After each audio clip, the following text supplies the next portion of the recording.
All right, let's do this.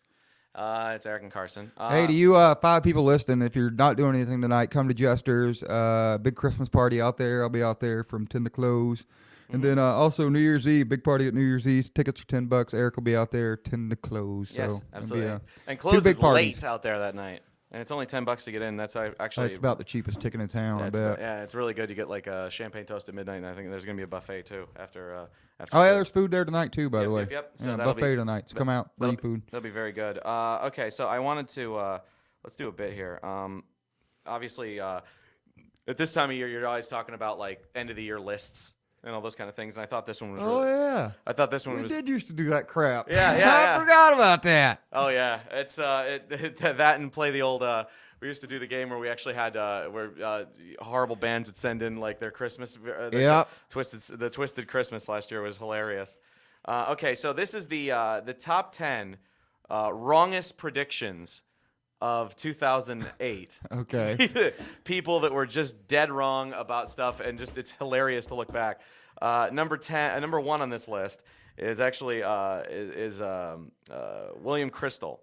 He's a Fox News, a very, very he's a highly regarded voice on the Republican side, and he was being Fox News. That's why I've never heard of him. He was on Fox News Sunday. He writes for the New York Times. He was on Fox News Sunday, and here's what he said. Quote, this was on December 17th, 2006. Quote, if Hillary Clinton gets in a race against John Edwards and Barack Obama, she's going to be the nominee.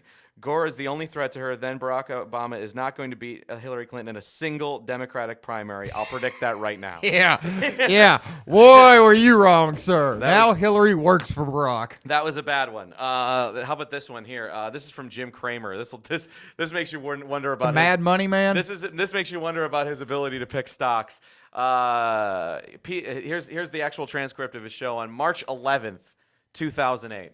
Quote, Peter writes, should I be worried about Bear Stearns in terms of liquidity and get my money out of there? That was what the person wrote, and obviously Bear Stearns was one of the big companies that completely fell apart in the giant economic meltdown. Jim Cramer said, no, Bear Stearns is fine. Do not take your money out. Bear Stearns is not in trouble. I mean, if anything, they're more likely to be taken over. Don't move your money from Bear. That's just being silly, and don't be silly. Wrong. 6 days after the volatile CNBC host made his emphatic pronouncement, Bear Stearns faced a modern equivalent of an old-fashioned bank run. Nice. I like that one. Here's another one. This is from September 14th, 2008. This is really bad. This is a guy named Donald Luskin. He was writing for the Washington Post.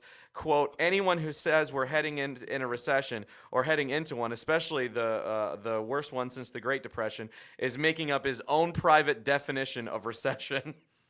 Really? So Yes. it turns out I have my own private definition. Yes. And my definition is nobody has work. The country's going to hell in a handbasket. All the big corporations are going bankrupt.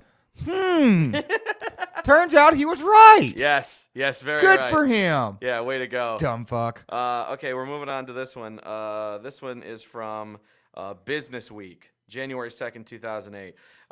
New York Mayor Michael Bloomberg will enter the presidential race in February after it becomes clear which nominees will get the nod from major parties. His multiple billions in organizations will impress voters and stun rivals. He'll look like the most viable third-party candidate since Teddy Roosevelt. But Bloomberg will come up short as he comes in for withering attacks from both Democrats and Republicans. He and Clinton will split more than 50% of the votes, but Arizona Maverick Senator John McCain will be the country's next president. Boy, I'm pretty sure he was dead wrong on that one. Yeah, it didn't work out so good. John who? Yeah, exactly. It didn't. That was not good. No. Here's the prediction that I was making, and I turned out to be wrong too. This is from May 5th, 2008. The possibility of $150 to $200 per barrel seems increasingly likely over the next 6 to 24 months. Yeah, I remember that. I remember you were saying it was going to be $5 a gallon. Yep. And then I tell you what, you came close to it though. Today it hit $38 a barrel. Yeah, why isn't it under $1 yet? God damn it. That's what I want to know. I will say this, though. I am thankful that the gas prices are down right now in my current situation. That certainly helps. Fuck me, man. I could not be paying $4 something a gallon or $3 something a gallon right I know. now. I couldn't do it. I wouldn't be able to. I couldn't afford to drive you No. there. Henry, here's the That's last. too cold for the 50. Here's the last one. Henry Paulson on National Public Radio, November 13th, 2008. I believe the banking system has been stabilized. No one is asking themselves anymore if there is going to be a major institution that might fall and we might not be able to do anything about it. Yeah, okay. Yeah, Citigroup. That's all you have to say to that. There you go. Just horrible predictions. So that's some of the worst predictions of 2008. All of them unbelievably wrong. It's incredible. All right, well, we need to kind of – I'm sorry this is kind of a short one, but it's okay. Yeah. We'll be back. We're not going to do a show on Thursday because obviously that's Christmas, so we're all going to be busy doing, I got a ham. Pretty excited about that. I do. I'm pretty excited about that. My stepdad and my mom sent me a Walmart gift card for $50. Oh, nice. So I went and bought Christmas dinner. Good. I'm gonna be a ham with some mac and cheese and stuffing and mashed potatoes. J-Rock's coming over. We're gonna watch Dazed and Confused. Oh, nice. And do what you do when you watch Dazed and Confused. That's what happens. So Matt says Merry Christmas to you guys and go Chargers. No. Who says that? Matt. Oh, yes. Go Chargers. Yes. Chargers are awesome, man. I love the Chargers. They're terrific. Especially, Matt, if you're in San Diego. Fucking rock on, brother. He's in Duran. Oh, okay. Damn Well, fair it. enough. Go Speaking, Chargers. I know we're leaving, but speaking of which, did you happen to catch the Monday Night Football game last night? A little bit of it, yeah. Did you catch the end? Because that really was the best part of the whole block fucking. the block field goal. Dude, like first the Chicago dude threw a pick, right? And I'm like, oh my god, they're done, and then they scored or whatever, and I'm like, oh, it's over. It's over. I'm sitting here watching it, and I'm flipping back and forth between Monday Night Football and the World Series of Poker because I don't know why it's just addicting. I'll start watching and then can't turn it off. Fair enough. But I like they lined up for it. I'm like, it'd be hilarious if they actually blocked this punt or blocked this kick, and then it happened, and I was like, oh my god! Yeah, that was a good one. And then they actually came back and won the fucking game. I'm like, you guys played like crap the entire football game. You sucked out loud. Oh, yeah. The offense was horrible. The defense, I'm telling you, the defense won that game, hands down. Well, but for the Bears, that happens a lot. Yes, it does. But I could not believe they actually turned around and won that sumbitch. Can you? By the way, can you believe what our boy Rob Parker? My God. Oh, about the don't you wish your daughter would have married a better defensive coordinator? I laughed out loud. He's getting all kinds of shit, though. He was on PTI. They talked about him on PTI on did. Monday night. They did. Pardon the interruption, which is a great show Eric got me into. It's really funny how But they both yell back at each other. I isn't it? could not fucking believe it. Like, what got me too is like, I guess he asked it like 4 times before he got a response.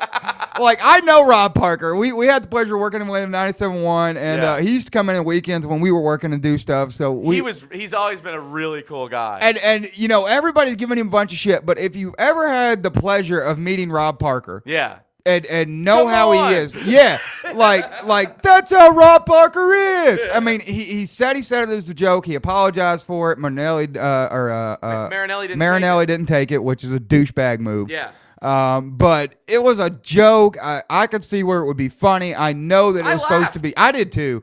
And everybody's blowing it up way out of proportion for me. But I'm props to you, Rob Parker. That was awesome. Awesome. I would have so done that too. But dude, he was so like, it's the apology is interesting, but like as soon as I heard that he did that, I was so just like, wow, that is so Rob. Oh, That yeah. is so Rob. He's because he's funny like that, And hell, when he walks around, you hear this clinking noise. That's his yeah. balls, okay? he's got that long black trench coat, man. God, Yeah. man. I mean, the Probably guy. has like 5 of them now. Yeah, I mean, the guy is hilarious. I thought it was just the greatest thing ever. And I can't believe everybody's like, that's so out of line. Yeah. No, it's not. It's not. I sent him an email saying I thought it was funny. Oh, God. That was great. He's Rob Parker. I was as soon as I heard that he did that on Sunday because the Fox News, not Fox News, but the Fox Sports people like Terry Right. Bradshaw were giving him shit for saying that. Of course. But then like next thing I know, I see it on fucking PTI, and I'm like, oh my God. It's big, man. He's really stirred it up. And then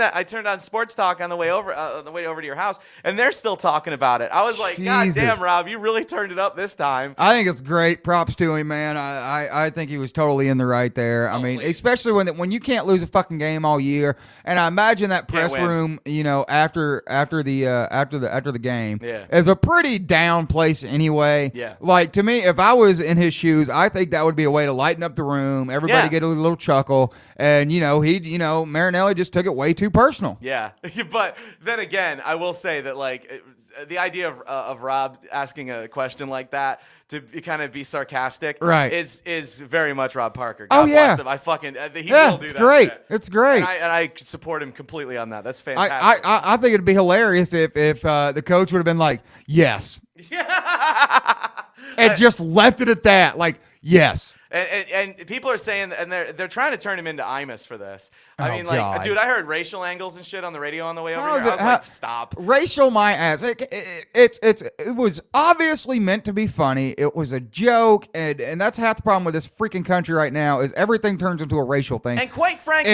if it had been if Rob Parker would have been a white man asking that question, you'd have never heard the race thing come up. and quite frankly, if Marinelli and his son-in-law would have won a game, not a question. Right? Exactly. Not a question.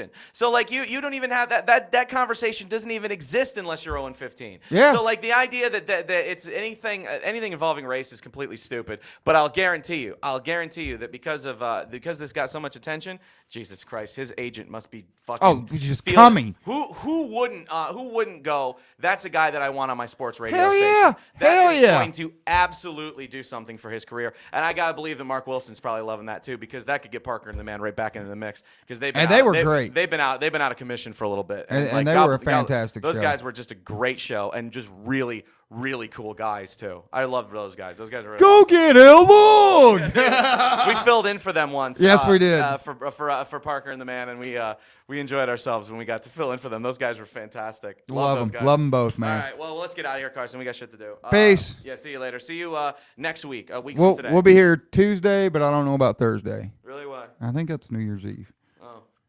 Hold on, let me look on my won't be here. phone.